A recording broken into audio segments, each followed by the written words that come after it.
aquí las fuentes internas del derecho laboral, es decir, cómo rige el derecho laboral en nuestra región. Primero quiero hacer una precisión. El sindicato ahora mismo nos estamos moviendo en el ámbito de la empresa privada, con lo cual entiendo que dejamos un poco al margen todo el tema del funcionariado y demás, que creo que también es una cosa que deberíamos trabajar de cara a próximas jornadas de formación, porque evidentemente somos una región en la que hay muchos funcionarios y creo que también deberíamos entrar. Bueno, al hilo de lo que decía, en el derecho laboral rige el principio de jerarquía normativa, es decir, que ninguna norma de rango inferior puede contradecir una de rango superior. Eso tenemos que tenerlo claro a la hora de cuando firmamos un contrato de trabajo, cuando conocemos un poco la normativa. La principal a la que ninguno de nosotros podemos ir en contra de ella, aunque muchas veces se le olvidan a los políticos, es la Constitución española. Esa es la primera, la que todo el mundo debe cumplir o debe hacer caso, ¿vale? El artículo 35 de la Constitución española habla del derecho al trabajo. Yo lo paso a leer, dice: todos los españoles tienen el deber de trabajar y el derecho al trabajo, a la libre elección de profesión u oficio, a la promoción a través del trabajo y a una remuneración suficiente para satisfacer sus necesidades y las de su familia, sin que en ningún caso pueda hacerse discriminación por razón de sexo, ¿vale? No es un derecho fundamental, porque los derechos fundamentales aparecen regulados en la Constitución del artículo del 10 al 29, nos hemos quedado cerca, pero no lo han incluido como derecho fundamental, y creo que, aunque es una cuestión mucho más grande que el del sindicato del 25 de marzo, sí sería importante que hubiera un movimiento en el que el derecho al trabajo se considerara como un derecho fundamental, al igual que lo son otros, como el derecho a la vida, a la actividad, a la educación, etcétera, etcétera, que en principio tienen o deberían tener una especial protección, que ya sabemos que no es así. El Estado, como garante de esas cuestiones, en muchas ocasiones pasa olímpicamente de que exista esa protección, pero bueno, creo que como sindicato 25 de marzo, y aunque nos quede muy grande, sí es verdad que deberíamos empezar a trabajar porque el derecho al trabajo fuera considerado como un derecho fundamental. Bajando la escala de la Constitución española nos encontramos las leyes, ¿vale?, que promulga el gobierno, y es una que sí considero que todos los que estamos aquí, que en un momento dado llegaremos a ser cuadros de este sindicato, es que tenemos que estudiarnos el Estatuto de los Trabajadores. El Estatuto de los Trabajadores es la norma básica, marco, en la que todos esos derechos se tienen que cumplir. Ahí aparece lo que mínimo tiene que tener un trabajador en las relaciones laborales con el empresario. El Estatuto de los Trabajadores, si no me equivoco, creo que es la norma que ha promulgado desde la democracia que más veces ha sido modificada. Y por desgracia, siempre para recortarnos derechos. Aparte del Estatuto de los Trabajadores, nos encontramos con la Ley de Libertad Sindical. Eso también creo que de cara a nuestro trabajo tendremos que leerla, la Ley de Prevención de Riesgos Laborales, y también entran en esta categoría pues las conocidas como las reformas laborales, que se hacen a través de reales decretos, las del 2010 del PSOE, las del 2012 del Partido Popular, que lo que vienen es a modificar el Estatuto de los Trabajadores y regulan las relaciones entre empresarios y trabajadores. Después de estas leyes nos encontramos con los convenios. Como decía Dani, hay distintos tipos de convenios, dependiendo del ámbito y del sector. Nos encontramos con los convenios de ámbito estatal, es decir, que se negocia para que todos los trabajadores del Estado español estén vinculados a ese convenio. Un ejemplo, el de producción audiovisual. El convenio de producción audiovisual es un convenio que existe a nivel estatal y que los compañeros y las compañeras de Extremadura, a los que conozco, a los que han montado un sindicato alternativo a los sindicatos mayoritarios, están peleando por intentar conseguir en el ámbito autonómico un convenio del audiovisual extremeño, porque el convenio estatal no recoge las particularidades y las concreciones de las reivindicaciones o de las necesidades que tienen los trabajadores y las trabajadoras. Principalmente en Extremadura lo que se da en el audiovisual es que hay mucha precariedad y mucha temporalidad. Tienen una vinculación muy directa con la Junta de Extremadura y con el CESMA, como el organismo público, y los pobres y las pobres trabajadoras pues están en una situación de que trabajan a lo mejor 2 o 3 meses y luego no le vuelven a llamar hasta que no vuelven a salir una producción y demás. Entonces, bueno, pues esos compañeros y compañeras a las que nos encontraremos muchas veces en el camino, pues están ahí trabajando porque se consiga un convenio autonómico.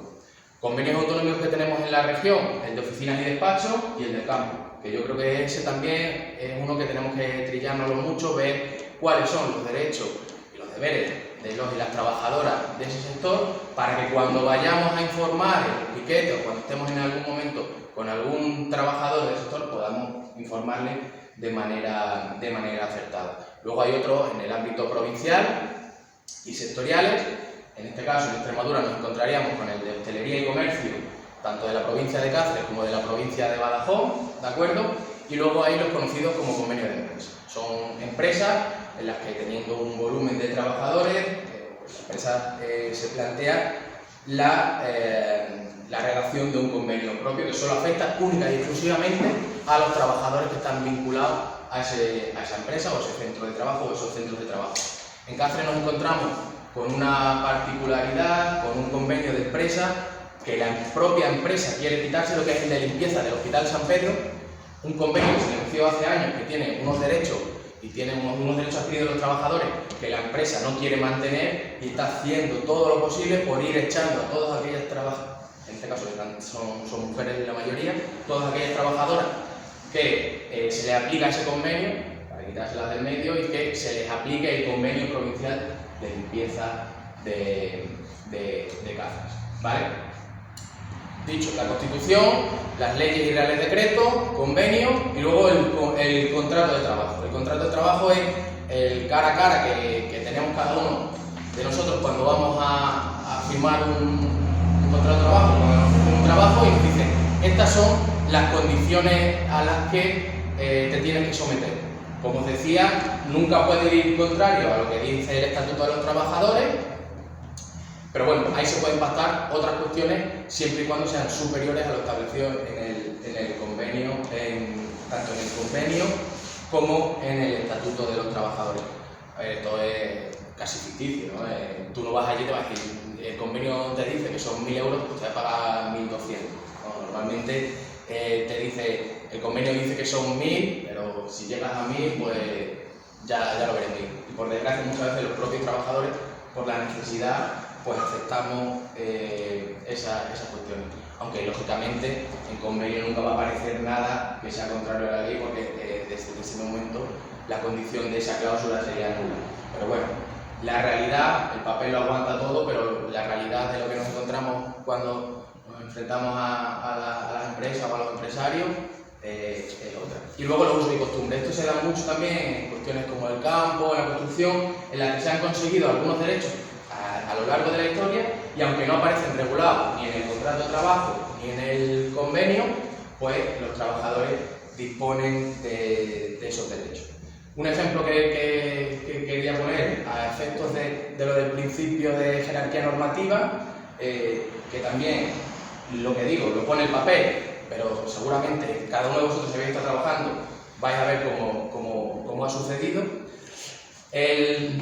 El Estatuto de los Trabajadores dice que tenemos todos los trabajadores en un año de trabajo tenemos 30 días, mínimo 30 días de vacaciones, 30 días naturales de vacaciones, y no pueden ser compensados económicamente, a excepción de que se acabara la relación laboral y no se pudiera poder disfrutar y se abonan.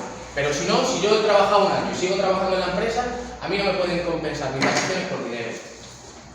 Eso es una cosa que en muchas ocasiones sucede, que el empresario dice, no, trabajas y te las pago. Pues lo que os quería decir, no se podría hacer, es ilegal, porque el Estatuto de los Trabajadores te dice que no se pueden compensar económicamente. La realidad, por desgracia, es otra. Una vez ya instaurado pues, cuáles son las fuentes internas del derecho laboral, es decir, la usos y costumbres, el contrato de trabajo, el convenio, las leyes y por último la Constitución, hablar un poco de los tipos de contratos que existen, ¿de acuerdo? Lo he catalogado en tres grupos: el contrato indefinido, el contrato temporal y el contrato de formación y contrato de práctica.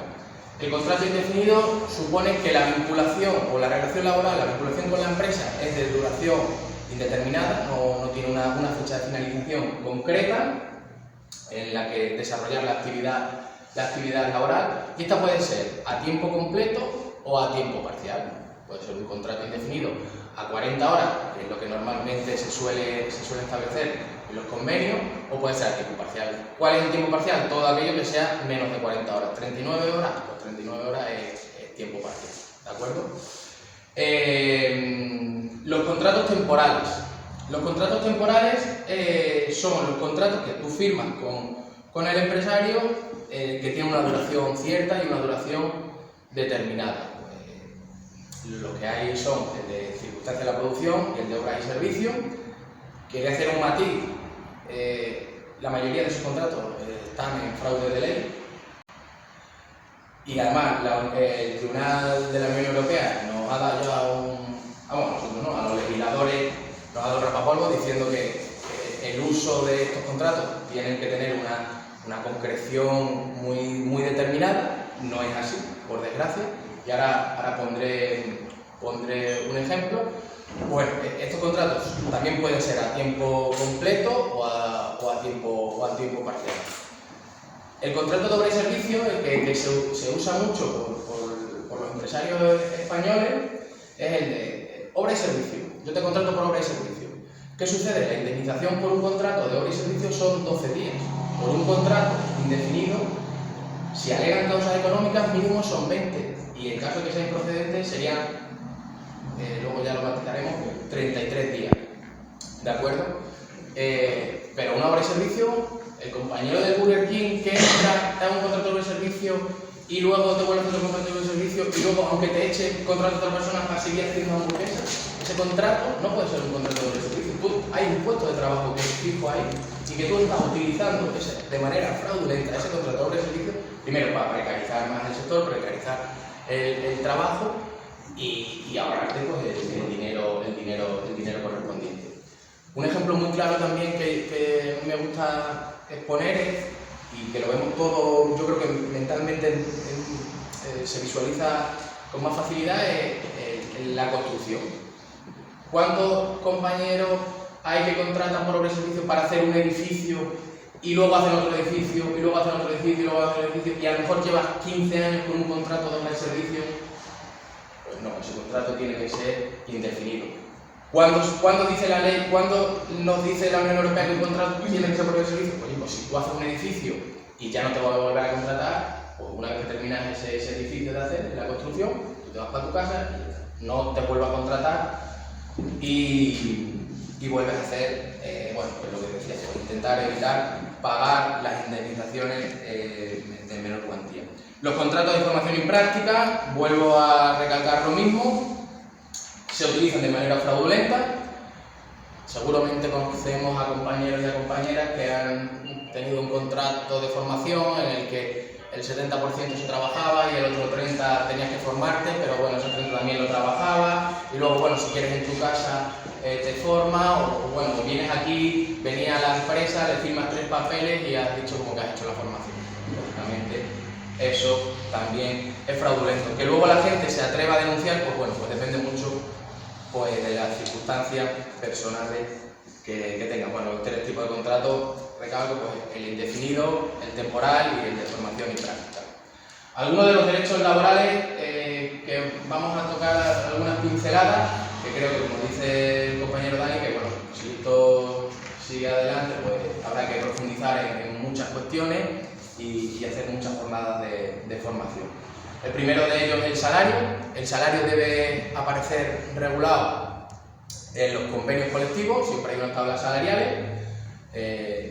La mayor parte, por lo menos lo que es en esta región, está sujeto bien a un convenio, bien a otro. Si no, habría que tirar del Estatuto de los Trabajadores, y en este caso del salario mínimo interprofesional, ¿de acuerdo? Que ahora mismo, y después de la última modificación, está en 965 euros mes a jornada completa, ¿de acuerdo?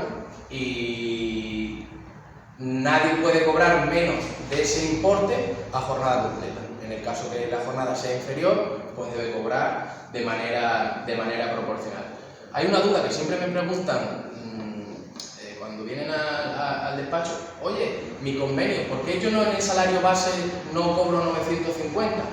Pues porque, y habrá que apretarle un poco a la compañera Yolanda Díaz, porque hay en el apartado 2 del Real Decreto que fija el salario mínimo, que dice que los complementos salariales también se consideran parte del salario, con lo cual, si tienen un par de complementos que aparecen por convenio y pasas a los 965 euros, pues lógicamente no tiene que aparecerte como salario base esos 965. Creo que debemos ir encaminados a que el salario base, simplemente el salario base, sea 965 y que se vayan incorporando y los pluses se mantengan y tengan la subida correspondiente del IPC o lo que se negocie en cada convenio. Creo que eso es fundamental, porque bueno, lo que digo, es un poco quien hizo la ley, hizo la trampa, con mucho cariño, pero creo que debemos exigirle un poquito más.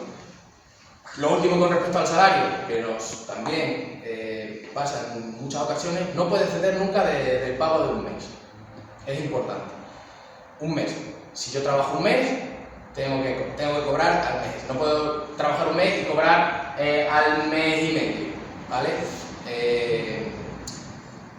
Volvemos a lo mismo. ¿Qué hace el trabajador o la trabajadora cuando no cobra ese mes?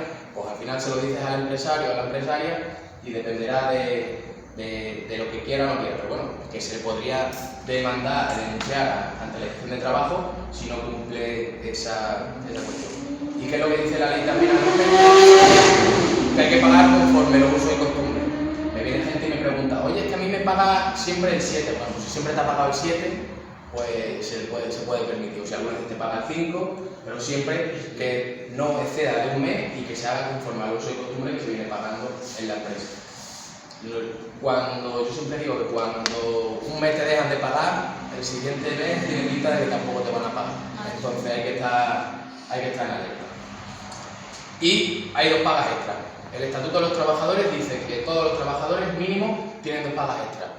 Por suerte, la mayoría de los convenios que vamos a tocar en Extremadura hay 3 pagas extras, ¿vale? La mayoría tienen 3 pagas extras, que es la que se conoce como la de beneficios o la de marzo. Digo para que lo sepamos. En cuanto a otro de los derechos laborales, es la jornada. La jornada, una matización que nos viene bien y que debemos conocer de cara cuando el empresario nos modifica la jornada, cuando no podemos conciliar nuestra vida, porque te dice: oye, mañana ven a trabajar, tienes que trabajar por la tarde, ven por la mañana, etcétera, etcétera, ¿no? La distribución irregular de la jornada, que es lo que como se conoce, el empresario tiene la potestad de modificárnosla, pero solo un 10% de la jornada anual. Es decir, si yo estoy a jornada completa y hago mi convenio dice que tengo que trabajar al año 1.800 euros, él solo podría modificarme de manera irregular 180 horas, ¿vale? Y lo más importante, porque eso es lo que siempre se le olvida al empresario, que tiene que avisarte con 5 días de antelación. No te puedo avisar de hoy para mañana que venga. La práctica, la dinámica, sé que eso es una panacea, lo que yo pretendo, que alguien te avise con 5 días de antelación, pero la ley lo establece. Me refiero que tengamos la tranquilidad o la seguridad de si alguna vez nos sucede esto, no tenemos la obligación de cumplir esa modificación que nos planteamos, sino a cumplir el preaviso. ¿De acuerdo? Digo que lo sepamos. Pero bueno, la realidad que nos encontramos en el día a día es que el empresario de un día para otro te cambia el horario, te dice que te vayas de vacaciones, te dice que estudias descanso, y ahí es donde el sindicato creo que tenemos un buen campo de actuación para empezar a trabajar. Descanso entre jornada de trabajo y jornada de trabajo, mínimo 12 horas. ¿Vale? Si sales a las 8 de la tarde, no puedes entrar hasta las 8 de la mañana. ¿Se cumple? En algunos sitios, en otros no se cumple. Una cuestión que tuvo su debate hace relativamente poco es el tiempo de descanso. descanso. El Estatuto de los Trabajadores marca que si trabajas 6 horas seguidas, tenemos 15 minutos de descanso que se considerarán tiempo de trabajo efectivo. Hubo una sentencia por ahí que no querían reconocerle ese tiempo de trabajo del bocadillo como tiempo de trabajo efectivo. Pues el Estatuto de los Trabajadores lo reconoce y deben ser al menos 15 minutos si se trabajan 6 horas.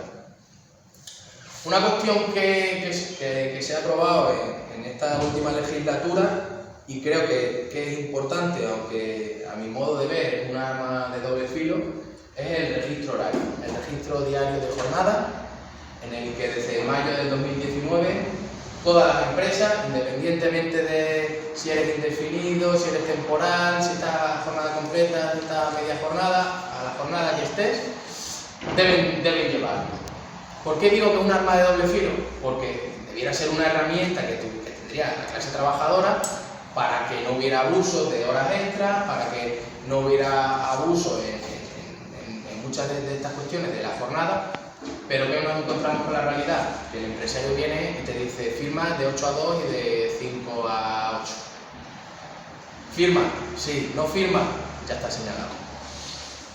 Por eso digo que es un arma de doble filo. Yo creo que ahí también, como sindicato, tendríamos que intentar o presionar, o no sé cómo, de que el registro horario tuviera un formato que pudiera garantizarlo de otra manera, porque el que yo firme un papel que me da el empresario, me estás poniendo cara a cara con el que me paga y con el que quiero reclamarle mis derechos. Y en muchas ocasiones la gente firma lo que viene gente al despacho, ha firmado, te digo, pues que eso es lo que van a aportar como juego. ¿Cómo demuestro yo que has hecho horas extras si tú has firmado que has trabajado de 8 a 2 y de 5 a 8, que es lo que dice tu contrato y lo que dice el convenio, ¿no?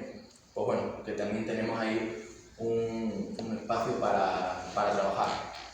Vacaciones, lo que os decía, mínimo de 30 días naturales tenemos todos los trabajadores a lo largo de un año. Y lo que decía, no se pueden compensar económicamente, y la única cuestión es que se pueden compensar económicamente es que si te despiden y te quedan vacaciones por disfrutar y no has podido disfrutarlas, pues te las pueden pagar, pero la empresa tiene que cotizarlas también, ¿de acuerdo? Porque no solo pagártelo. En alguna ocasión seguro, si os han despedido y han hecho bien las cosas las empresas y quedan vacaciones, vas al paro y te dicen que no puedes arreglarlo porque estamos cotizando por ti las vacaciones perdidas. Si estamos de baja médica, no perdemos el derecho a nuestras vacaciones, ¿de acuerdo? Si estamos un año de baja, pues cuando nos incorporemos, que sepamos que tenemos las vacaciones del año anterior que no las pudimos disfrutar. Paso a las horas extraordinarias, que esto es una cuestión que también en esta región y con el tema del campo y demás, pues también tendremos que trabajarlo mucho. Las horas extraordinarias se consideran horas extraordinarias aquellas que pasan de la jornada máxima legal. En este caso, normalmente suelen ser 40 horas, pero hay convenios en los que se establece que la jornada completa son 38, 37 o 35, ¿vale? Pues todas aquellas que pasen de la jornada máxima se deben catalogar como jornadas extraordinarias. El Estatuto de los Trabajadores dice que mínimo se tienen que pagar como horas ordinarias. También la mayoría de los convenios que vamos a tocar, no todos, porque he visto que algunos que no, por ejemplo en la hostelería de la provincia de Cáceres está considerada, se paga como jornada ordinaria, pero en la de comercio, por ejemplo, no. Tienen unos recargos, lo que decía, se tienen que pagar mínimo como jornada ordinaria, pero en la mayoría de los convenios sí aparece un recargo, que es lo lógico, ¿no? Que si lo vas a pagar al final como jornada ordinaria, pues no tiene mucho sentido. Las máximas que se pueden hacer son 80 al año, ¿de acuerdo? Aquí vuelvo a lo mismo y es otra de las cuestiones que las empresas han ido conociendo y que la legislación tendría que ir planteando. Bueno, si el contrato no está a jornada completa, sino inferiores, pues puedes hacer horas extraordinarias en función, en proporción a tu jornada. Si estás a media jornada, pues en vez de 80 serían 40. ¿Qué sucede en muchas ocasiones?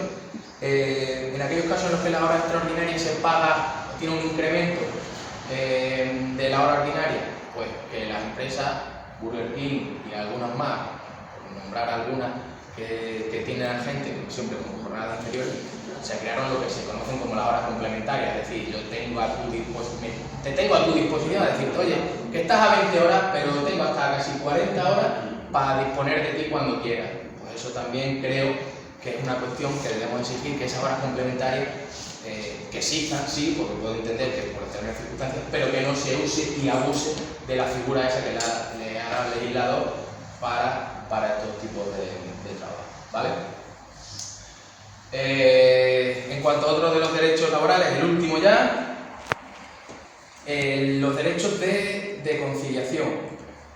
El Estatuto de los Trabajadores establece que todos los trabajadores, hombres y mujeres, nos encontramos mayoritariamente que siempre son mujeres, los hombres todavía les cuesta, no entiendo por qué, o no sé por qué, o bueno, habría que incluso ver el motivo, el solicitar, el adaptarse la duración y la distribución de la jornada por temas de conciliación, ¿de acuerdo?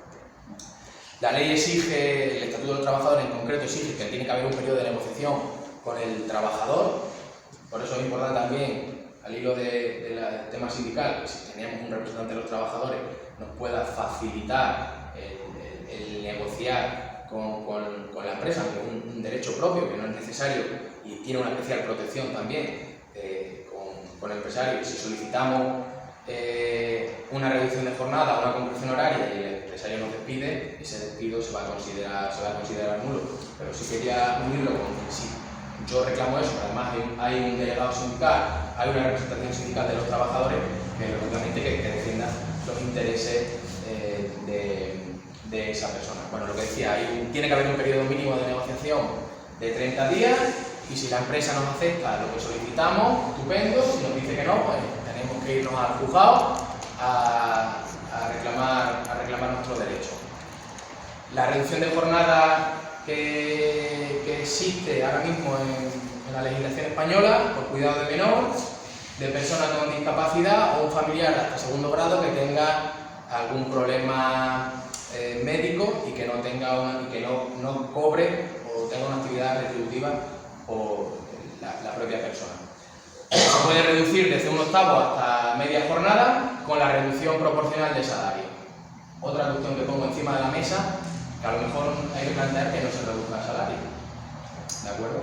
No sé, son cuestiones que me planteo que si una madre, voy a poner el ejemplo de una mujer, esta jornada completa por cuestiones de conciliación tiene que bajarse a media jornada, madre soltera, por ejemplo, un caso que me ha venido último, madre soltera que se tiene que reducir porque no le queda otra, si encima le reduce el salario, pues bueno, son cuestiones que habría que ir trabajando y bueno, ir poniendo encima de la mesa ese debate, porque todo lo que tenemos ya una tradición sindical, hemos estado siempre a la retaguardia, defendiendo para que no nos quiten, y a lo mejor es momento de también de dar un pasito al frente y decir, oye, vamos a empezar a decir cosas, ¿no? Por ejemplo. Se me ocurre, luego ya lo decidimos entre todas. Vale. Me queda ya poquito, despidos, ERTE y ERE y un poquito del procedimiento laboral y el paro, el desempleo, ¿vale? Despidos, que es lo que nos vamos a encontrar mayoritariamente en el momento que empezamos a hacer trabajo sindical y también quisiera que lo tengamos en consideración, que no pongamos muchas veces en la picota a los compañeros y a las compañeras, que andemos con cautela, que trabajemos bien, pero el que se juega el puesto de trabajo es el que está en el centro de trabajo. Nosotros a lo mejor vamos allí con muy buena voluntad, pero que tengamos pies de plomo a dar los pasos. Tipo de despido, yo hablo del disciplinario, del de causa objetiva y el improcedente. La legislación habla del procedente. El procedente es cuando la empresa tiene razón, pero bueno, yo creo que está ahí dentro del disciplinario. El disciplinario es porque no hemos cumplido la normativa laboral que nos vincula, en este caso pues el convenio colectivo y ya está. No hay derecho a indemnización, ¿de acuerdo? Si hemos llegado y no hemos cansado y hemos puesto verde al empresario le hemos dicho de todo delante de todo el mundo porque ya no aguantábamos más, y nos da una carta y nos dice, oye, que no me has puesto verde y uno lo reconoce, lo asume, o vale, no hay derecho a indemnización, pero sí hay derecho a paro. Eso luego, en el último punto del desempleo, sí quiero que lo veamos. Hay derecho a paro. Causas objetivas. Causas objetivas es cuando la empresa alega que hay causas económicas, organizativas o de producción que llevan a tener que rescindir tu contrato de trabajo, ¿vale? Es importante que sepamos que en esa carta de despido la empresa debe argumentar y desarrollar y lo tiene que hacer de tal manera que sea comprensible para cualquier persona los motivos que llevan a tomar la decisión definitiva. Si la indemnización que nos tiene que dar serían 20 días por año de servicio trabajado, por los 30 años de servicio que estemos en la empresa, con un máximo de una anualidad, 12 mensualidades, ¿vale? Esto es lo que se dice que está topadas las indemnizaciones. Anteriormente no estaban topadas, pero bueno, ahora sí. Lo que viene a ser unos 18 años en la empresa. Si llevas 18 años en la empresa, y un sueldo medio de Extremadura, unos 18.000 euros, ¿de acuerdo? Puede que esté topado 18, 20, por lo que está rondando la gente que lleva 18 años en una empresa y la empresa alega cosas económicas, organizativas o de producción. Si no estamos de acuerdo con eso, vamos al juzgado y el juzgado determina si se dan esas condiciones o si no se dan esas condiciones. Si no se dan esas condiciones, la catalogación del despido es improcedente y nos correspondería, por tanto, 33 días por año a aquellos trabajadores que estuvieran contratados después del 2012, de febrero del 2012, y 45 y 33 los anteriores, que ahora lo veremos en el despido improcedente. Causas objetivas, también tenemos derecho a paro, ¿de acuerdo? La empresa alegue lo que sea, se reconozca que sea objetivo o sea improcedente, tenemos derecho a paro. Y el despido improcedente, yo lo denomino el que te echo porque quiero, ¿vale? Porque no quiero que estés ahí, lo que pasa es que la legislación no lo permite. Entonces, ¿qué es lo que hacen las empresas? Y lo vamos a encontrar también en muchas ocasiones con ellos, y que lógicamente luego el trabajador quiere aceptarlo, es que me invento un despido disciplinario, me invento un despido por causas económicas, pero llego a una de las fases, que lo hablaré también posteriormente, que es la conciliación, y te reconozco la improcedencia. Te doy hasta el último céntimo que te corresponde, lo que decía, los 33 días por año, aquellos contratos celebrados después de febrero del 2012, que es cuando se hizo la segunda reforma laboral, la primera del PP, ¿de acuerdo? Y si el contrato es anterior, son 45 días hasta febrero del 2012 y 33 en adelante. También está topado un máximo de 24 mensualidades, ¿de acuerdo? Y sí tenemos derecho a paro también, lógicamente. Siempre tenemos derecho a cobrar el paro. Luego creo que lo digo aquí. Bueno, si no lo digo ahora, pues luego se me olvida. La única cuestión es cuando no tenemos derecho a cobrar el paro es cuando nos vamos de manera voluntaria de una empresa, ¿de acuerdo?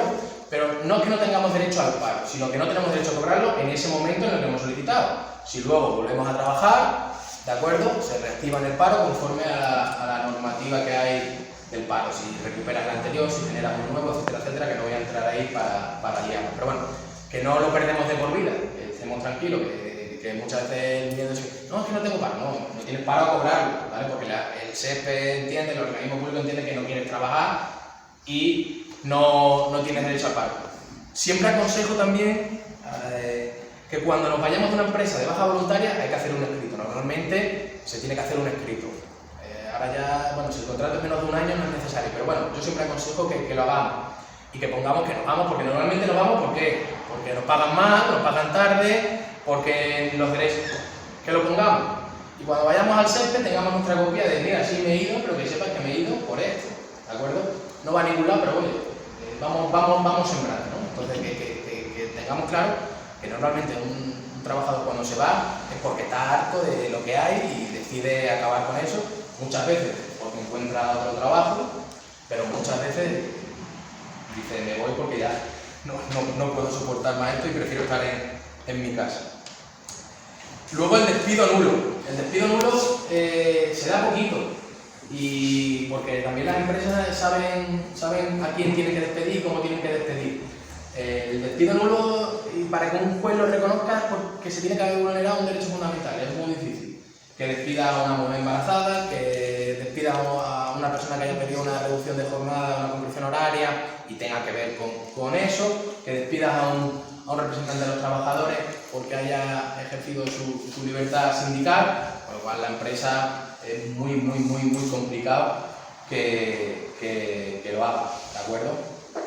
Una herramienta en la que también, por desgracia, los juzgados y los fiscales no nos están ayudando, pero creo que hay que hacer demanda, hay que meter demanda, porque eso es lo que les puede hacer a ellos cambiar un poco el chip y que vaya cambiando la legislación. A lo mejor no lo vemos nosotros, o sí, y que de Europa nos dé la razón a nosotros, es el caso concreto del compañero de Almendralejo. La garantía de indemnidad que le llama el legislador, es decir, si yo reclamo mis derechos y usted como empresario tiene conocimiento que yo reclamo mis derechos, usted no me puede despedir, porque entonces la relación laboral me queda a un sometimiento pleno a los dictámenes del empresario. Pues ese principio, por desgracia, es muy difícil que un juzgado lo utiliza en muy determinadas ocasiones. Creo que con el compañero de Almendralejo tenemos una posibilidad. Lo comentaba antes con algunos compañeros, que por lo que él me dice, creo que hay base jurídica para pelearlo y para sacar algo. Pero ya os digo que los juzgados les cuesta porque es una cuestión pues, que hace daño. ¿Cuáles son las consecuencias de un despido nulo? La remisión inmediata del trabajador, eso está guay, y lo que no le gusta tanto al empresario es pagarle los salarios de tramitación desde que se despide hasta la fecha de la sentencia. ¿De acuerdo? Sí, cuando en algunas ocasiones sí se pagan los salarios de tramitación. No en todos los casos, pero sí se pagan en algunas ocasiones. ERTE y ERE. Muy brevemente. Yo creo que ahora el año 2020 con el tema del coronavirus, aparte del coronavirus, ha sido una de las palabras más utilizadas. El ERTE yo creo que ha sido una de ellas. La diferencia entre el ERE y el ERTE es que el ERE es una fórmula de despido que se aplica cuando la empresa cierra casi por completo la actividad, o si no la cierra por completo, afecta a un número importante de trabajadores. Y el ERTE es esto que estamos viviendo ahora, es que tiene una temporalidad. Habéis visto, seguramente conocemos a compañeras y a compañeros que se han ido al ERTE de toda la jornada, a media jornada, etcétera, etcétera. Lo que sí creo que nos vamos a encontrar, y como sindicato tenemos que estar preparados, es que muchos de esos ERTE van a acabar en ERE. Muchos de los trabajadores que ahora están cobrando el desempleo, aunque es verdad que la legislación les ha permitido no gastar paro, ¿de acuerdo? Como se suele conocer, pero nos vamos a encontrar con ERTE que se van a convertir en ERE y va a haber numerosos despidos. El procedimiento laboral, para que lo tengamos como en conocimiento todos y todas, cuando nos venga un compañero que diga que le han despedido, que es lo que normalmente nos vamos a encontrar, lo decía anteriormente. Carta de despido, necesitamos que nos den una carta de despido en la que fundamente o no fundamente los motivos del despido. Cuanto peor lo haga la empresa, más facilidad a nosotros a nivel jurídico para defender nuestra postura. Carta de despido, digo, documento de indemnización, saldo y finiquito. La ley dice que en la fecha efectiva del despido la empresa debe poner encima de la mesa, o debe ingresar, mejor dicho, la indemnización correspondiente. Si el empresario no paga, un empresario que alegue, digo que lo tengamos también ahí, son pequeñas pinceladas jurídicas que nos vienen bien. Si el empresario en la fecha efectiva del despido no te pone el dinero de la indemnización y alega causas económicas y te lo ingresa al día siguiente, el despido ya es improcedente. La ley dice que el día que se te despiden tienes que tener tu indemnización en tu cuenta del banco. Si no lo haces, eso ya es motivo más que suficiente para considerar el despido improcedente. ¿De acuerdo? Plazos. Para reclamar un despido, 20 días. 20 días hábiles, no se cuentan ni fines de semana, ni fines de semana, ni festivos. Perdón. ¿De acuerdo? Tengamos en cuenta también los festivos que hay desde cada localidad, donde está el centro de trabajo. ¿Vale?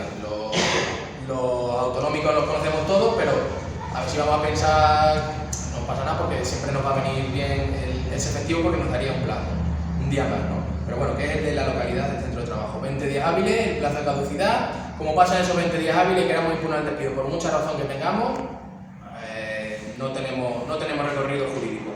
Y para reclamar las cantidades tenemos el plazo de un año. Si nos deben la mensualidad estamos a octubre del 2021, pues tenemos hasta octubre del 2022 para reclamarlo, ¿vale? A ver, normalmente la gente no espera tanto, pero digo, bueno, que lo sepamos. Ese plazo es el plazo de prescripción. La legislación laboral exige una conciliación previa, administrativa, que es la que el compañero Dani estuvo ayer con David. El jueves estuve yo con el compañero en Cáceres de las placas solares, en la que se intenta llegar a un acuerdo. En caso de Cáceres llegamos a un acuerdo, después de mucho pelear y de muchas voces. Por eso quería que viniera el compañero, porque lo que vivimos allí es una realidad y es palpable de cómo el empresario estaba intentando cargar sobre él unas cuestiones que son suyas de empresario, y al final le dije mira, perfecto. Pues estaba hablando justamente de ti, que hablara de lo que vivimos el jueves pero desde el COVID ya no las utilizo. A mí me fastidian porque muchas veces si vas a Mérida, pues, hombre, por la autovía y demás, pues te ayuda un poco. Pero bueno, que sepamos que hay Cáceres y Badajoz, ¿de acuerdo? Último, ya brevemente, la prestación por desempleo. Todos los trabajadores tienen derecho a cobrar el desempleo, ¿vale? Todos, independientemente del despido practicado. Lo único que os he dicho lo de antes. Porque es que estoy cansado de que cuando hablo con la gente me dice, es que me ha dicho el empresario que me da el paro. A mí eso me revienta, me revienta. Pero yo creo que una cosa que por desgracia es muy habitual y tenemos que ir a la gente quitándole eso. No, el paro es tuyo porque lo has trabajado y lo has cotizado. A ti nadie te va ni a quitar ni a dar el paro. El paro es tuyo, ¿de acuerdo? Para calcular el paro se calcula los últimos 180 días, la base de cotización de los últimos 180 días, ¿vale? La media que tenga, y se cobra los 6 primeros meses el 70%, y de ahí hasta el final, el tiempo que te corresponda, el 50%. El máximo de paro que hay ahora son 2 años. Yo recuerdo de pequeñito que no había límite, pero ya no lo han quitado, ¿vale?